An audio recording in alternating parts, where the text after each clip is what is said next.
거 외로는 갔다 와서 제 자랑길에 보탬된 거 외로는 그 평범한 여자를 저한테 굉장히 큰 메시지, 굉장히 큰 화두를 던진 거죠. 그 여자가 길에 만드는 어떤 결정적인 모티브로 저는 그때까지만 해도 아까 처음 첫날부터 제주도 가서 한 바퀴 걸어봐야겠다. 길은 없지만 걸으면 길이니까 그래서 코스는 없지만 내가 이렇게 해안선 이어가면서 아는 길은 또 그 길로 걸으면서 해안 중심으로 해서 한 바퀴 이렇게 걷겠다 생각하고 그러면서 또 중반전부터는 하도 그 마을마다 그 작은 마을들에 늘 100~200명씩 사람들이 그 마을의 숙소에서 같이 자고 먹고 이러는 걸 보면서 그 마을에 조그만 가게들이 다 쌀 타고 순례자 때문에 먹고 사는 걸 보면서 내가 정말 쌀 타고를 안 했으니 스페인을 대부분 어떤 나라 여행할 때 우리나라 사람들 일주일 이상 안 하잖아요.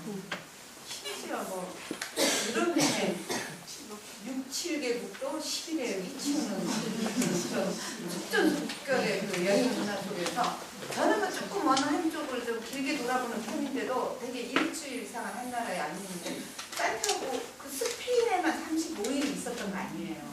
그러면 이게 얼마나 이 지역을 알리는 데도 도움이 되고 지역 경제에도 도움이 되고 근데 제주도는 그 여기보다 더 아름다운 풍경을 놓고서도 맨날 찻길만 내고 찻길만 닦고 그 돈 많이 들여서 걷는 길 내는데 돈도 별로 안 들 텐데 이 길 내면은 얼마든지 사람들이 와서 저는 서울에 살 때 고향에 돌아가서 살고 싶지는 않았지만은 고향에 대한 최소한의 그 어떤 애착 그 저기 애향심은 있잖아요. 제일 듣기 싫었던 얘기 중에 하나가 뭐냐면 제주도 2박 3일이면 떡치지 뭐. 제주도를 일주일 아들 데리고 이 텐트 치면서 야영하겠다는 제 후배, 훌륭한 후배가 있었는데 그 친구한테 옆에 사람들이 어머 제주도 일주일씩이나 가. 이틀이면 뒤집어 쓰지 뭐. 동쪽으로 한번 서쪽으로 한번. 골프도 일주일씩 치는 사람 없잖아요. 골프 가는 사람들 1박 2일. 골프는 1박 2일, 렌터카는 2박 3일. 아주 거의 규정 종목처럼. 그리고 갔다 와서는 야, 볼 것도 없고 먹을 것도 없고 비싸지만 더럽게 비싸더라. 이 얘기 두 번째. 그러니까 기간을 그렇게 규정해서 자기가 주말만 하러 보고 다니니까 제대로 맛집도 안 가보고 순 빠지시는 관광식당 가고 순 또 인공적으로 조성해놓은 입장료를 받아내기 위해서 아주 졸속하게 만들어놓은 박물관 같지도 않은 박물관만 이렇게 다녀놓고 그 다음에 아스팔트 도로를 쭉쭉 다녀서 제대로 원 풍경도 안 봐놓고 아무 제주도 볼 것도 없고 뭐또 그렇게 얘기하는 게 난 참 싫었는데 거기서 제가 직접 걸으면서 산티아고 길을 걷다 보니까 길이라는 것이야말로 제주의 풍경을 가장 리얼하게 보여주면서 가장 순수한 모습. 왜냐면 길이 아스팔트가 안 난 데를 주로 길로 이렇게 이어놓을 테니까 그렇게 되면 훨씬 더 제주도의 원자연에 가까운 그런 풍경을 보여주면서 더 오래 머물게 하고 더 제주도에 관광에 종사하는 사람이 아닌 실제 주민을 만나게 되고 그게 여행이거든요. 관광업 종사자 어디 가나 했더니 안녕하세요 이렇게 의례적인 친절을 베푸는 그리고 사면 친절하고 안 사면 화내는 그런 관광객 종사자가 아니라 진짜 그 동네 주민들 만날 수 있는 가장 중요한 수단 매개고리가 길일 텐데 왜 길 하나를 안 만들어서 제주도 도대체 여행업 종사자나 공무원들이나 그 수많은 그 관광학과 교수들은 뭐 하는 거예요? 속으로 계속 이렇게 크리틱을 하고 다니는 거죠. 씹고 다니는 거죠. 한마디로. 기자의 그 DNA는 뭐냐면 자기가 못할 일이라도 무조건 비판 정신은 순하기 때문에 저는 제가 할 일이라고 길을 생각을 안 했던 거죠. 걷는 사람이었기 때문에 걸으러 왔지 제가. 근데 딱 그 여자가 길에서 만난 여자가 하는 얘기가 딱 한낮은 9시쯤 만나서 한 2시쯤 헤어졌으니까 딱 반나절에 만나니 제 삶의 비등점을 딱 올려놓은 거죠.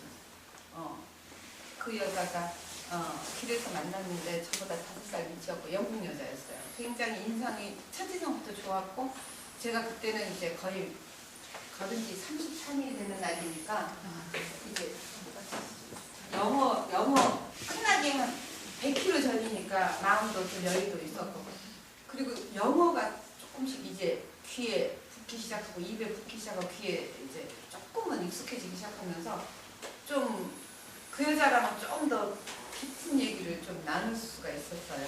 그래서 이런저런 얘기를 하는데 서로 이번 여행이 우리한테 준 선물, 바람 같은 선물, 은총 같은 선물 이거에 대해서 막 얘기하고 이 여행이 우리한테 얼마나 중요했는지 얼마나 정말 의미 있었는지를 서로 막 얘기하는데 그래서 저는 그렇게 얘기했어요. 나는 정말 일벌레, 워커힐으로 살았던 사람이다.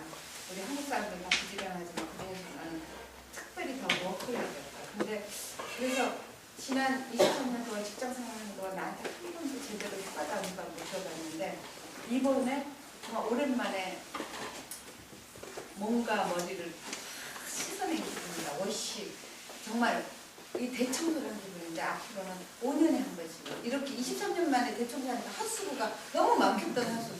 근데 이제 좀 더 찌꺼기가 덜 쌓인 상태에서 핫수구 와서 청소도 자주 해주면 더 환기되고 좋잖아요.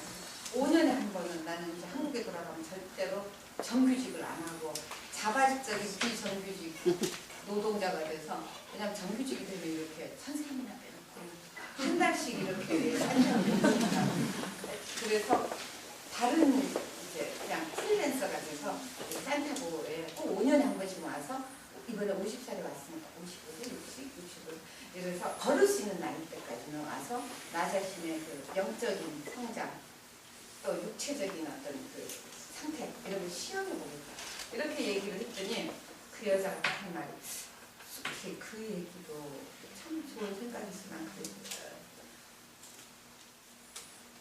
한국에 돌아가서 너만의 길을 만들지 그러니 나는 내 고향에 돌아가면 나의 길을 만들어야 해.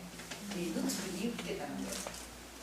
만든다는 게 공사를 뭐 이렇게 쭉 무슨 도로를 조성한다는 얘기가 아니라 걷는 길이니까 이 쌍선을 이어주면 된다는 차원에서 자기의 길을 루트를 하나 이렇게 하겠다는 거예요. 그래서 나보고도 너도 한국에서 돌아가서 그걸 하면 어때? 그래서 정말 황당하고도 훌륭한 생각이 들더라고요. 들어보니까 저는 제 스스로가 길을 만든다? 라는 생각은 한 번도 안 해봤어요. 한국에서 그때까지 그런 일을 하는 민간인이 없었기 때문에. 근데 그 여자는 가끔 외국에는 어떤 한 개인의 이름이 붙은 길들이 있어요. 그 여자는 그 얘기를 하길래 등산가들이 자기 루트 가는 거나 마찬가지인 거죠. 근데 대단한 생각을 하는 여자였어요. 이러고서 제가 이 감탄은 하되 동의는 하지 않는 얼굴을 딱 보니까 그 여성이 딱 눈치채고 저를 이제 더 자극을 주는 거예요. 그게 뭐냐면